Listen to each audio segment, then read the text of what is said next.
Nuevamente habla para ustedes el hermano Alexander Castellanos desde la Iglesia de Cristo en Ciudad Merliot, República de El Salvador.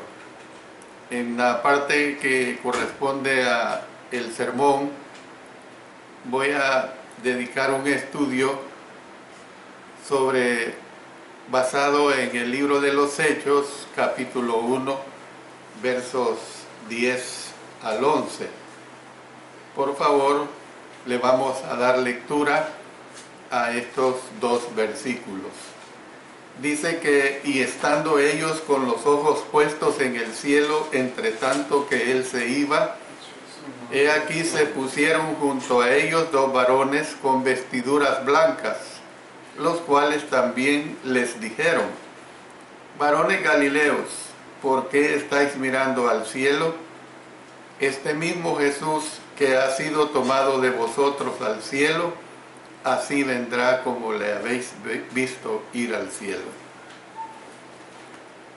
O sea que vamos a ver sobre esta frase, el rey viene. Este tema sobre el rey viene es un tema que resuena por todo el Antiguo y el Nuevo Testamento. En el Antiguo Testamento el lema era el rey viene. En los evangelios el mensaje el rey está aquí. En el resto del Nuevo Testamento es el rey viene de nuevo. Entonces de esto es lo que vamos a estar hablando. Vamos a ver en primer lugar lo que tenemos en el Antiguo Testamento y lo vamos a ver en una forma ilustrativa, como una forma que demostraba la venida de nuestro Señor Jesucristo, con ejemplos que ahí podemos nosotros ver. El Antiguo Testamento pues habla sobre que el rey viene. Era una expectativa que ardía cuando se manifestaba esta declaración. Por eso es que en el Antiguo Testamento, después que el hombre pecó, Dios dio comienzo a una serie de promesas acerca de un Salvador que venía. Se dice que el Antiguo Testamento contiene cerca de 380 profecías acerca de la venida del Señor Jesucristo para salvar a los hombres. Las primeras promesas fueron promesas de simiente, y vamos a ver, por ejemplo, en Génesis capítulo 3, versículo 15, una porción que es muy conocida por todos los que estudiamos las Sagradas Escrituras. Y pondré enemistad entre ti y la mujer, y entre tu simiente y la simiente suya. Esta te herirá en la cabeza, y tú le herirás en el calcañar. Luego, aquí mismo en Génesis, vamos ahora al capítulo 22, y de este capítulo 22 vamos a leer el verso 18. En tu simiente serán benditas todas las naciones de la tierra, por cuanto obedeciste a mi voz. Entonces, nosotros, hermanos, vemos esta declaración. Sin embargo, con el tiempo, Dios nombró a los israelitas como la nación por medio de la cual vendría el Salvador. Una vez que se constituyó un rey sobre esa nación, las promesas se convirtieron en promesas de reino. Vamos a estar viendo todas estas declaraciones y ejemplos que tenemos en el Antiguo Testamento. Por ejemplo, los judíos consideraban que Salmo 2 se refería a la venida de un gran rey. Vamos a leer este Salmo, capítulo 2. Miren lo que dice, y le ruego que le ponga especial cuidado a todo lo que aquí se está describiendo. ¿Por qué se amotinan las gentes y los pueblos piensan cosas vanas? Se levantarán los reyes de la tierra y príncipes consultarán unidos contra Jehová y contra su ungido, diciendo: rompamos sus ligaduras y echemos de nosotros sus cuerdas. El que mora en los cielos se reirá. El Señor se burlará de ellos. Luego hablará a ellos en su furor y los turbará con su ira. Pero yo he puesto mi rey sobre Sión, mi santo monte. Yo publicaré el decreto. Jehová me ha dicho: mi hijo eres tú, yo te engendré hoy. Pídeme y te daré por herencia las naciones y como posesión tuya los confines de la tierra. Los quebrantarás con vara de hierro, como vasija de alfarero los desmenuzarás. Ahora, pues, oh reyes, sed prudentes. Admitid amonestación, jueces de la tierra. Servid a Jehová con temor y alegraos con temblor. Honrad al Hijo para que no se enoje y perezcáis en el camino, pues se inflama de pronto su ira. Bienaventurados todos los que en él confían. Este Salmo 2 era un salmo real que tenía aplicación a los reyes terrenales de Israel, pero la mayoría de los judíos entendían que el salmo no se cumpliría en su totalidad, sino hasta que el Mesías viniera. Por eso es que los oradores y autores neotestamentarios aplicaron partes del Salmo al Señor Jesús. Por ejemplo, vámonos al libro de los Hechos en el capítulo 13 y el versículo 33. Hechos capítulo 13, verso 33. Noten: la cual Dios ha cumplido a los hijos de ellos, a nosotros, resucitando a Jesús, como está escrito también en el Salmo 2. Mi hijo eres tú, yo te he engendrado hoy. Luego, veamos en Hebreos capítulo 1, versículo 5. Hebreos 1:5.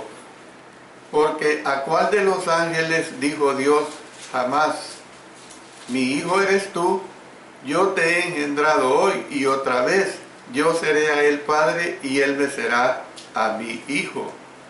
Y aquí mismo vámonos al capítulo 5 y el versículo 5. Así tampoco Cristo se glorificó a sí mismo haciéndose sumo sacerdote, sino el que le dijo: tú eres mi hijo, yo te he engendrado hoy. Y luego pasemos a Apocalipsis capítulo 12 y el versículo 5. Y ella dio a luz un hijo varón que regirá con vara de hierro a todas las naciones. Y su hijo fue arrebatado para Dios y para su trono. Entonces, nosotros podemos ver pues que, como decía, los judíos consideraban que este Salmo 2 se refería a la venida de un gran rey. Ya hemos leído en el versículo 2 que dice que príncipes consultarán unidos contra Jehová y contra su ungido. La palabra del idioma hebreo que se traduce por ungido, hermanos, es la palabra Mesías. Cuando se decía ungido bajo los preceptos del Antiguo Testamento, se estaba diciendo el Mesías, que es el equivalente a Cristo en el idioma griego. Entonces, muchos funcionarios espirituales eran ungidos con aceite. Por ejemplo, a los sacerdotes se les ungía con aceite como parte de la ceremonia de nombramiento, y a los profetas a veces también se les ungía con aceite. Pero cuando el judío medio oía la palabra ungido, él la relacionaba con un rey. Al primer rey, el rey Saúl, se le conocía como el ungido de Jehová. Y yo quiero que tomemos en cuenta esta declaración para estar consciente de este concepto que es muy claro de acuerdo a las páginas antiguo testamentarias. Vamos al primer libro de Samuel, capítulo 24. De este capítulo vamos a leer varios versículos. Vámonos al versículo 6 primeramente. Y dijo a sus hombres: Jehová me guarde de hacer tal cosa contra mi señor, el ungido de Jehová, que yo extienda mi mano contra él, porque es el ungido de Jehová. Aquí este capítulo está tratando cómo es que David perdona la vida a Saúl ahí en Engadi. Pero quiero decirles que ustedes tomen en cuenta el respeto que David tuvo para el rey Saúl. Vamos y sigamos leyendo el versículo 10. Dice: He aquí han visto hoy tus ojos cómo Jehová te ha puesto hoy en mis manos en la cueva. Y me dijeron que te matase, pero te perdoné, porque dije: no extenderé mi mano contra mi Señor, porque es el ungido de Jehová. Bueno, podemos ir también al capítulo 26 y consultemos el versículo 9.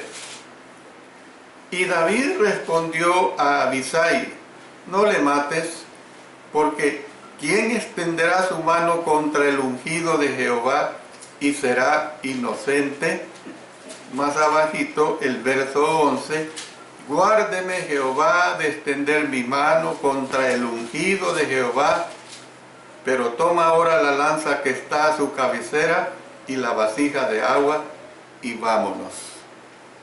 Luego, más abajo, el verso 16: esto que has hecho no está bien. Vive Jehová, que sois dignos de muerte, porque no habéis guardado a vuestro Señor, al ungido de Jehová. Mira pues ahora dónde está la lanza del rey y la vasija de agua que estaba en su cabecera. Y sigamos bajando al verso 23.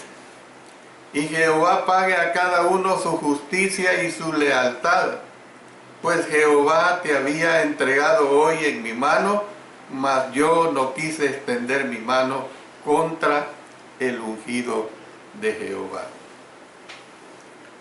En este Salmo 2, esto fue lo que el Señor dijo en relación con el ungido. Ahí lo hemos leído en el verso 7. Mi hijo eres tú, yo te engendré hoy. En otras palabras, tenemos que entender en el Antiguo Testamento que un rey venía, y cuando venía un rey era respetado. Entonces nosotros tenemos que entender lo grandioso que era en una forma de preparación para la venida del Señor Jesucristo, y que un día al fin lo verían como el Rey del cual ya hemos estudiado lo suficiente. Nuevamente en Daniel capítulo 2 verso 44 encontramos esta promesa, y ahí dice que en los días de estos reyes, o sea, en los días del Imperio Romano, el Dios del cielo levantará un reino que no será jamás destruido. Nosotros podemos ver que estas y otras promesas sustentaron a los israelitas durante muchos días y noches de tinieblas, el Señor venía a establecer su reino. Claro, ellos estaban confundidos. Aún ustedes lo han escuchado en las diversas clases que hemos tenido sobre la ascensión de nuestro Señor Jesucristo, sobre el restablecimiento de un reino, que ellos siempre estaban pensando en el establecimiento de un reino de carácter militar.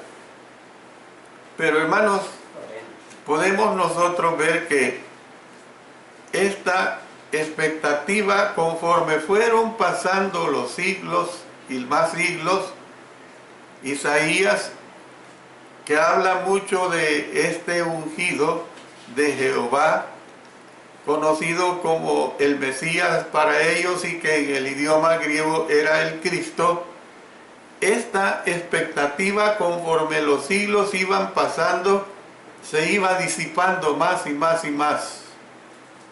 Al pasar los años, sin que el rey viniera, la expectativa de los israelitas disminuyó notablemente. Podemos nosotros ver que en aquellos tiempos, y sobre todo cuando ya se llegó a la época del poderoso Imperio Romano, la pompa y el poder de Roma eran manifiestas en todo lugar. Las tropas de ocupación marchaban por las calles, patrullando las colinas, y hasta mirar el santo templo producía un constante e irritante recordatorio de que la tierra prometida estaba bajo la esclavitud de soberanos que eran totalmente paganos. Esta era la situación que ya se daba en el tiempo en que el Señor Jesucristo viene aquí a la tierra. Podemos ver pues que gradualmente la atención de la nación se centró en asuntos terrenales, incluso entre los que afirmaban ser religiosos. Incluso entre los mismos judíos llegó esa confusión totalmente descabellada. La chispa de la esperanza ardía levemente en algunos corazones. Pero sin embargo, se trataba del Mesías verdadero. Se trataba precisamente del Cristo que vendría a la tierra. Por eso es que digo que seguía encendida y resplandeciente en otros, y yo les presento algunos ejemplos. Cuando María y José llevaron al niño Jesús al templo, había un anciano llamado Simeón que había estado esperando año tras año la consolación de Israel. Y ahí se presenta esto en el libro de Lucas. Este anciano Simeón estaba esperando la consolación de Israel. Consolación que solo el rey podía traer. Y me refiero al rey, a nuestro Señor Jesucristo.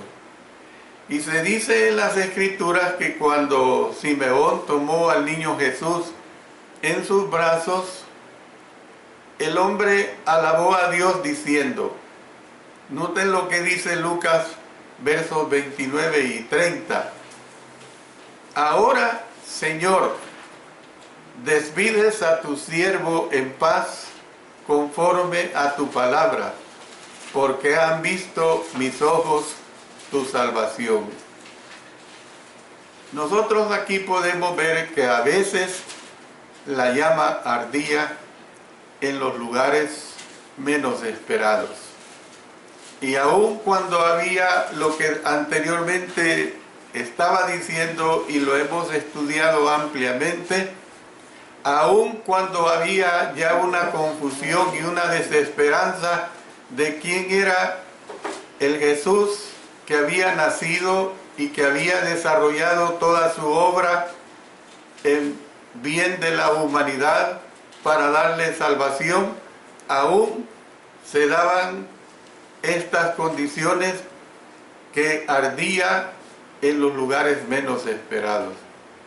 Por eso, hermanos, cuando el Señor Jesús habló a una mujer samaritana de costumbres inmorales que estaba junto al pozo de Jacob, ella dijo: sé que ha de venir el Mesías, llamado el Cristo. Cuando Él venga, nos declarará todas las cosas.